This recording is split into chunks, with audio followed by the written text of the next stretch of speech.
ये सब देखे वांगलिंग चौंक गया था कि ब्रदर लू को जैंग ने पीछे से मार दिया है, लेकिन उसके पास इतना समय नहीं था कि वो और कुछ सोच सकता था। इसलिए वो जैंग को बोलता है जल्दी से सेक्ट छोड़ के चले जाओ और बाकी चीज की टेंशन तुम मत लो, मैं यहाँ सब कुछ संभाल लूंगा। लेकिन जैंग बोलता है नहीं तुम भी मेरे साथ चलो, जिस पे वांगलिंग बोलता है नहीं मैं नहीं जा सकता, मैंने ये रास्ता चुना है तो मैं यहाँ सब देख लूंगा, तुम टेंशन मत लो, बस यहाँ से जल्दी निकल जाओ। और आप क्या जैंग भी जाता जोर निकालता है, चुपचाप वहां से निकल जाता है और वांगलिंग तुरंत उसकी बॉडी को यानी लू की ठिकाने लगाने का तैयारी करता है, अपनी स्पिरिचुअल एनर्जी को एक्टिवेट करता है। लेकिन ये क्या, उसकी स्पिरिचुअल एनर्जी काम नहीं करती। एक बार ट्राई करता है, दो बार ट्राई करता है, लेकिन उसके अंदर कुछ गड़बड़ होती है जिसको देख के वो चौंक जाता है। वांगली अब तुरंत मास्टर सीडुक के पास जाके बात करता है, तो वो तुरंत उसकी बॉडी भी चेक करते हैं और पूछते तुमने रिसेंटली किसी के द्वारा कुछ दी हुई चीज खाई है क्या, क्योंकि तुम्हारे अंदर एक बहुत खतरनाक पॉइजन है जो कि डायरेक्ट इंसान के कल्टीवेशन और की को असर करके उसकी आगे भविष्य में कल्टीवेशन को उसको ग्रो होने से रोकता है। और अब सब इतना सुन के वांगली को याद आता है कि जो एल्डर ने एलेक्सर दी थी उसको खाने के बाद ही हो रहा है। और अब वो मास्टर सीडुक को बताता है, जिसको सुन के वो गुस्सा हो जाता है और बोलते हैं वो एल्डर अपने आप को मास्टर कैसे कह सकता है जब वो स्टूडेंट के साथ अपने इतना गंदा काम करता है। और अब क्या था, मास्टर सीडुक के गुस्से को देख के वांगलिंग बोलता है मास्टर अभी छोड़िए ये बात को, अभी ये बताइए कि इस पॉइजन को कैसे न्यूट्रलाइज किया जा सकता है और मेरे शरीर के अंदर से खत्म कैसे किया जा सकता है ताकि मेरे फ्यूचर कल्टीवेशन को कोई भी नुकसान ना हो। जिसको सुन के मास्टर सीडुक बोलते हैं नहीं मेरे पास तरीका तो नहीं है, लेकिन अगर तुम कोई पावरफुल जहर को खोज लेते हो तो इस जहर को न्यूट्रलाइज करके पूरी तरह से खत्म कर सकता है और तुम्हारे कल्टीवेशन को नुकसान पहुंचाने से बचा सकता है। हाँ लेकिन अगर तुमने ऐसा किया तो तुम्हारे शरीर को बहुत ज्यादा दर्द होगा। और अब क्या सीन बदलता है और कुछ दिन बाद का सीन दिखाया जाता है जहाँ पे सेट का बेल बजता है और हमें पता चलता है कि हेंगू सेट और डाओ सेट की आपस में कंपटीशन होने वाला है और आज डेंगू सेट वाले यहाँ आने वाले हैं। और ये सब एल्डर बता रहे थे कि तभी आसमान में बादल आने लगते हैं जिसमें एक बहुत खतरनाक कन खजूर की आवाज आती है, वो उड़ता हुआ आता है और उसके ऊपर डेंगू सेट के डिसाइपल के रहते हैं, डेंगू सेट के नहीं डेंगू सेट के। और वो 1000 साल पुराना बीस्ट होता है जिसको देख के सारे डिसाइपल चौंक जाते हैं और बोलते हैं ये कितना सुंदर और खतरनाक कन खजूर है, विश्वास नहीं होता है इसमें कोई सवारी भी कर सकता है, मेरे को तो डर लग रहा है। और तभी दूसरा डिसाइपल बोलता है हाँ क्योंकि 1000 साल पुराना तो इसका जहर भी बहुत खतरनाक होगा। जिसको सुन के वांगली खुश रहता है क्योंकि उसको आखिरकार अपनी प्रॉब्लम का सॉल्यूशन जो मिल गया था, उसके जहर को जहर काटने के लिए अब जहर खुद उसके पास आ रहा था। और इतना ही वांगलिंग के सोचते हुए डेंगू सेट के लोग नीचे उतर आते हैं और उनमें से एक फीमेल डिसाइपल सबकी नजर में चढ़ जाती है जो सबको सम्मोहित करने लगती है और अपनी अदाओं से पूरे सेट की बेइज्जती करने लगती है। ये सोचे कि डेंगू सेट के मास्टर बहुत गुस्सा हो जाते हैं और अपनी एनर्जी रिलीज करते हुए बोलते हैं बदतमीज, हमारे होते हुए हमारे सामने ऐसी हरकतें कर रहे हो। जिसपे उस फीमेल डिसाइपल के मास्टर आके डेंगू सेट के उसका बचाव करते हैं और बोलते हैं ये स्पेशल वाटर रूट से है तो इसकी कोई गलती नहीं है, अगर तुम्हारे डिसाइपल इतने कमजोर हैं जो इतनी जल्दी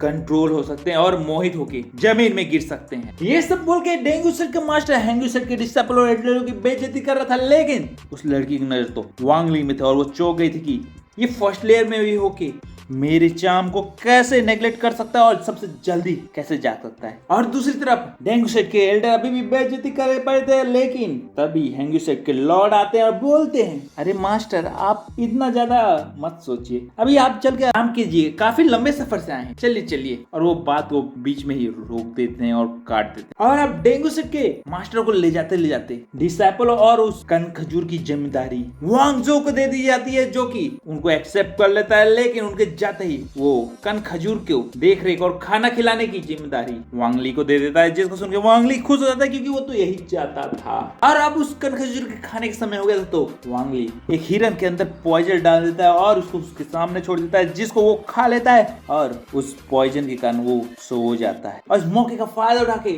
वांगली उसके दांतों से जहर निकालने लगता है, वो जहर निकालने में सक्सेस हो जाता है और वहां से खुशी मुड़ के जाने लगता है। लेकिन इतना सब कुछ इतना आसानी से हो गया था, इसलिए कन खजूर जग जाता है और बोलता है कि मैंने तेरी हीरोपंती को खत्म कर दिया और इसके ऊपर अटैक कर देता है और उसको खाने के लिए आगे बढ़ता है। लेकिन वांगली भी चालू रहता है और बोलता है कि मैं हीरो इस शो का, और जल्दी से वहां से कूदता है, भागता है और दूसरे आइलैंड की ओर बढ़ता है। अपनी स्पिरिचुअल एनर्जी से एक चैन बना के उस आइलैंड में फंसा देता है और तेजी से खींच के निकल जाता है और इस आइलैंड में कन खजूर फंस जाता है और वो स्पिरिचुअल दीवार में अपना सर पटकने लगता है। लेकिन वांगली दूसरे आइलैंड में पहुंच के तुरंत कल्टीवेशन करने बैठता है और उस पॉइजन को पी के अपने अंदर के जहर को खत्म करना शुरू करता है। और अब जैसे जैसे वो कल्टीवेट करके उस जहर को अपने की कंडीशनर एरिया में घुमा रहा था और फ्यूज कर रहा था, उसको तकलीफ हो रहा था और वो खून की उल्टी करता है, जिसको सितुयान देख लेता है और बोलता है अरे बच्चे कंट्रोल आराम से, क्योंकि अगर तू मर जाएगा तो फिर से मैं ना जाने कितने साल तक इस भी में अकेला रहूंगा और कोई भी मुझको नहीं खोज पाएगा। लेकिन वांगली बोलता है मास्टर टेंशन नहीं लो,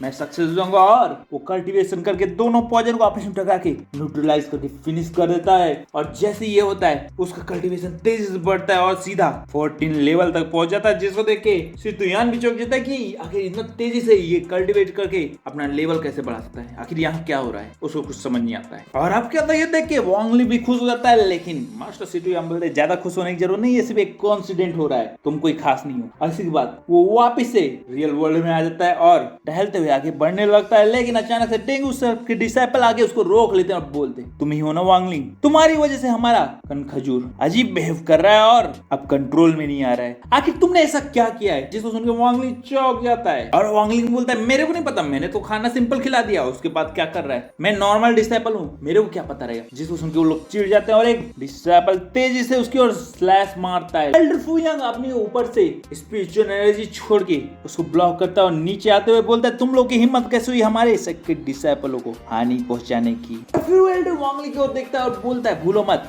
अभी कंपटीशन स्टार्ट होने वाला है, अगर तुमने वांगली पे हमला किया तो तुम लोग को मैं डिस्क्वालीफाई कर दूंगा। जिसको सुन के वो सारे डिसाइपल शांत हो जाते हैं और वहां से जाने लगते हैं, लेकिन तभी उनमें से मेन लीडर बोलता है वांगली तुम्हारा नाम यही है ना, तुम हमको टूर्नामेंट में मिलो, फिर तुमको बताता हूँ हमसे पंगा लेने का रिजल्ट अच्छा नहीं होता है। और ये कह के वो वहां से चले जाते हैं। और तभी वांगली मास्टर के सामने कमजोर बनते हुए बोलता है मास्टर धन्यवाद आपका आने के लिए, वरना मैं कमजोर तो इनके सामने कुछ भी नहीं कर पाता, आपने मुझको एक बार फिर बचा लिया है। जिसपे वो बोलते अरे ये बच्चे कोई बात नहीं, तुम मेरे सबसे प्रिय डिसाइपलों में से एक हो, तो ये तो मेरा फर्ज था। वैसे तुम्हारे की कंडीशन में कोई प्रॉब्लम तो नहीं, आई मीन कोई दिक्कत भविष्य में आ तो नहीं रही है ना, अगर आए तो हमको बता देना पहले। उनका इशारा किस ओर था हम सबको पता चल गया था कि वो जो इलेक्शन पॉइजन वाला दिया था बस उसी की ओर उनका इशारा था। वो भापना चाहते थे कि कहीं वांगली को कुछ पता तो नहीं चल गया है, क्योंकि उसको बहुत समय से लू नहीं दिखा था और सब वांगली में जा रहा था, लेकिन वो कुछ कर नहीं सकते थे जब तक वांगली की कंडीशन के 3rd लेवल में ना पहुंचे। उसके सोल को वो सर्च नहीं कर सकते थे, लेकिन उनको क्या पता था, वो तो 14 लेवल में पहुंच गया और सितुयान की टेक्निक के कारण वो अपने एक्चुअल कल्टीवेशन को छुपा पा रहा है। और इसीलिए वांगली बोलता है मास्टर मैं तो बहुत कमजोर हूँ, लेकिन मैं जल्दी से जल्दी अपनी पूरी कोशिश करके अपने कल्टीवेशन को बढ़ाऊंगा। जिसपे वो बोलते हैं ठीक है, लेकिन याद रखो कंपटीशन से पहले तुम्हें अपने कल्टीवेशन को 3rd लेयर तक पहुंचाना ही होगा। जिसपे वो बोलता है मास्टर मैं पूरी कोशिश करूंगा। एल्डर सोचता है ये लड़का जितना सिंपल दिख रहा है ना उतना है नहीं, और इसके साथ सीन बदलता है और हमें टूर्नामेंट का दिन दिखाया जाता है। लेकिन तभी कंपटीशन ओपन होने से पहले ही ऊपर पहाड़ का सीन दिखाया जाता है, जहाँ पे एक लड़की खड़ी होती है जिसका नाम मिस लिन होता है और उसके साथ उसका भाई भी आया रहता है और वो दोनों बात करते रहते हैं। और नीचे सारे एल्डर स्पिरिचुअल शील्ड बना रहे थे और हेंग्यूसेट के मास्टर ड्रैगन में आते हैं और वो कंपटीशन स्टार्ट करने का ऐलान कर देते हैं। और अब क्या था, डेंगोसेट का वही डिसाइपल जो वांगली को धमकी दिया था वो डायरेक्ट टूर्नामेंट ग्राउंड में आ जाता है और दूसरी तरफ से हेंग्यूसेट का एक डिसाइपल आता है, लेकिन वो डेंगोसेट का डिसाइपल एक झटके में उसको हरा देता है। जिसको देख के सारे हेंग्यूसेट के डिसाइपल एल्डर चौंक जाते हैं, लेकिन उधर से डेंगोसेट का एल्डर बोलता है क्या हुआ, तुम्हारे डिसाइपल तो बहुत कमजोर हैं, बस ऐसे ही मार खा जा रहे हैं। अरे चलो फिर भी मौका देते हैं, देखते हैं तुम अपने सबसे ताकतवर डिसाइपल को भेज के तो देखो, हम लोग उनको भी मसल देंगे। और अब क्या था, इतना सुन के हेंग्यूसेट का सबसे ताकतवर डिसाइपल लू सैंग आता है और अपनी स्पिरिचुअल स्वॉर्ड को आसमान में फ्लो करने लगता है और अटैक करने के लिए तैयार होता है। जिसको देख के सारे डिसाइपल खुश हो जाते हैं और अब क्या था, वो अपने जितने भी स्पिरिचुअल स्वॉर्ड थे सीधा सामने वाले डिसाइपल पे अटैक करता है, लेकिन वो स्पिरिचुअल सीड बना के अपना बचाव कर लेते हैं। और सेम टेक्निक से जब लू के ऊपर अटैक होता है तो लू एक झटके में एरिना से बाहर फेंका जाता है और पूरी तरह से घायल हो जाता है और हार जाता है। डेंगोसेट का डिसाइपल बोलता है क्या हुआ, तुम्हारे यहाँ कोई भी डिसाइपल इतना ताकतवर नहीं है कि वो मेरे सामने 1 मिनट भी खड़ा हो सके, हर कोई एक बार में हार जा रहा है। मुझको तो दया आ रहा है, लेकिन इस कमजोर सेक्स से अच्छा तो ये ऑर्डिनरी लोग हैं जिनको मैं एक झटके में मार के तुम्हारे सामने आज इस सेक्स की बेइज्जती कर दूंगा। ये बोल के वो ऑर्डिनरी लोगों के ऊपर अपने स्पिरिचुअल स्वॉर्ड से अटैक करता है और स्पिरिचुअल शील्ड को तोड़ने लगता है और उनको मारने की कोशिश करता है, जिसमें वांगली के माता पिता भी बीच में खड़े रहते हैं और उनकी ओर वो शॉट शील्ड तोड़ते हुए तेजी से बढ़ती है और इधर से वांगली जंप मार देता है। इसी के साथ ये एपिसोड खत्म होता है। लाइक और सब्सक्राइब करो, अगले एपिसोड मिलता हूँ। Let's go.